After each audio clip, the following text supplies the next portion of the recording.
ही गोष्ट मुंबईच्या one of the most haunted बीचवरची आहे. तर जवळपास रात्रीचे 2:30-3 वाजले होते. तो समोर बघतो तर समुद्राच्या दिशेने एक मुलगी उभी असते, जी त्याला बोलवत असते. ती ती बुडेल, ती मरून जाईल, आपल्यावर दोष येईल, असं सगळ्या मित्रांना उठवतो.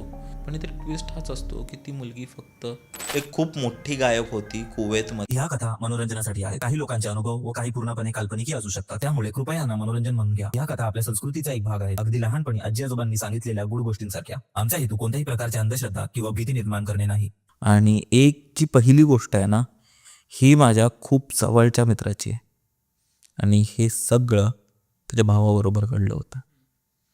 ही गोष्ट मुंबईच्या one of the most haunted बीचवरची आहे.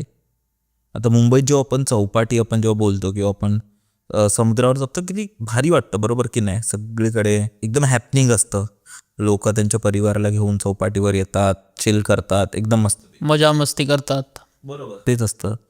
पण जेव्हा रात्र होते ना, हा समुद्र खूप भयानकही होतो. असंही म्हटलं जातं की समुद्रात खूप रहस्य लपलेत. तसंच काहीतरी माझ्या एका मित्राच्या भावाबरोबर घडलं होतं. वर्ष होतं 2009. माझा खूप जवळचा मित्र आहे यश, आणि त्याचा भाऊ सुदर्शन, त्याचा मोठा भाऊ जो त्याच्यापेक्षा मला वाटतं 7-8 वर्षांनी मोठा असेल, त्याच्याबरोबर ही गोष्ट घडली होती.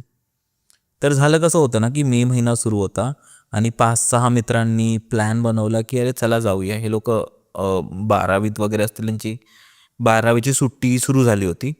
आणि तुला असं माहिती, जेव्हा आपण कॉलेजमध्ये वगैरे असतो तेव्हा कसं एकदम जोशमध्ये असतो, एकदम असं काही पण करू आणि एकदम सळसळतं रक्त असतं, बरोबर? तर ह्यानी पण एक दिवशी असा प्लॅन बनवला की अरे बीचवर जाऊया, आणि मस्त जेवण वगैरे घेतलं त्यांनी आणि सोबत खूप सारी दारू घेतली. तिकडे गेले आणि तो जो बीच आहे ना, तो जनरली खूप शांत असतो. म्हणजे दिवसा वगैरे लोक असतात, रात्रीच्या वेळी खूप शांत होतो. तर तिथेचे लोक गेले, त्यांनी सगळं आपलं जेवण वगैरे खाल्लं वगैरे, दारू वगैरे पियाले आणि भरपूर दारू पियाले.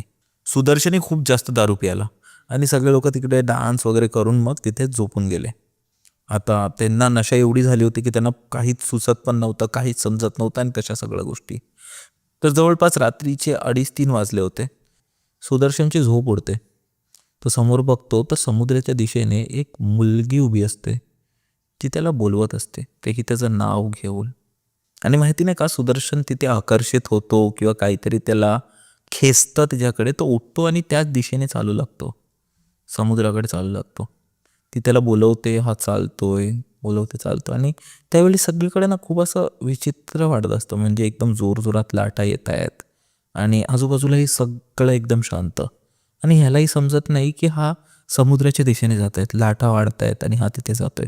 पण तिथे एक गोष्ट त्याबरोबर घडते, ती म्हणजे तो जसं असं जवळ जातो ना, तशीच ती मुलगी लांब होत जाते, लांब होत जाते. आता हा समुद्राच्या आत आत जाऊ लागतो. ती मुलगी त्याला बोलवत असते आणि हा आतच जातो. आणि जसाच हा आतमध्ये जाणार, त्याच्यात मागून एक मित्र येऊन जोरात कानाखाली मारतो. त्याला खेचतो आणि बोलतो, वेडा आहेस का तू? म्हणजे काय आहे, तुला काही समजतंय की नाही? एवढी रात्र झाली आणि तू कुठे मारायला चाललाय का? त्याला बाहेर खेचून आणतात. खेचून आणतात, त्याला काय समजत नाही. तिथे तो जोरजोरात ओढायला लागतो. बोलतो, अरे ती मुलगी बोलवत होती मला, ती मेली असती, ती जीव खतऱ्यात, ती बोलवते, चला जाऊया जाऊया, ती ती बुडेल, ती मरून जाईल, आपल्यावर दोष येईल, असं सगळ्या मित्रांना उठवतो.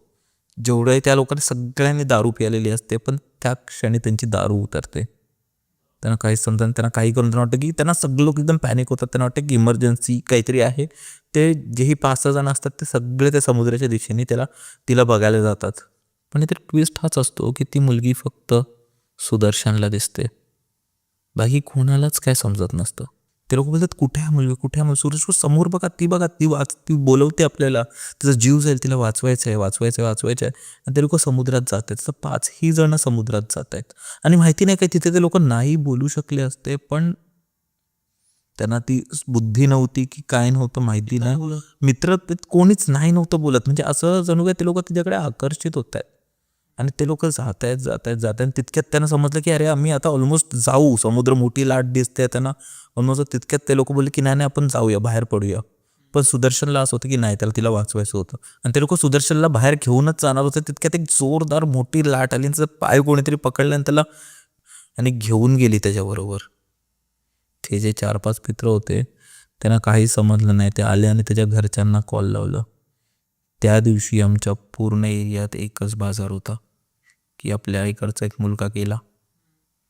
आता त्याच्यावर पोलीस कंप्लेंट वगैरे झाली तर असंच बोललं जातं की तो म्हणजे एक स्वतःहून एकतर त्यांनी स्वतःलाच हे सगळं करून घेतलं, नाहीतर बाय ॲक्सिडेंट.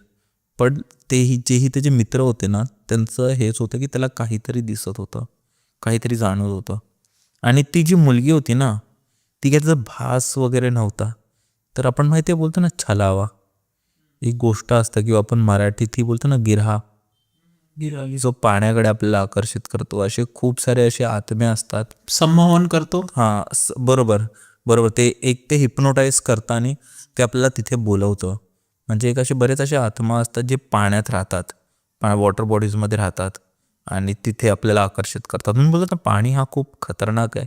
आणि तिकडे जे गावात राहणारे लोक आहेत ना, त्यांचंही असं म्हणणं आहे की बऱ्याच वर्ष आधी एक मुलगी होती त्यांच्या गावी राहायची. तिला एका मुलावर प्रेम होतं आणि जेव्हा तिने ते व्यक्त केलं त्या मुलांनी वाटतं तिला नाकार दिला किंवा काय दिला, तेव्हा तिने इथे येऊन जीव दिला होता स्वतःचा. आणि त्या दिवसापासून जेव्हाही ती अशा एका म्हणजे मुलाला बघते आणि तिला तो आवडतो, तर ती त्याला घेऊन जाते.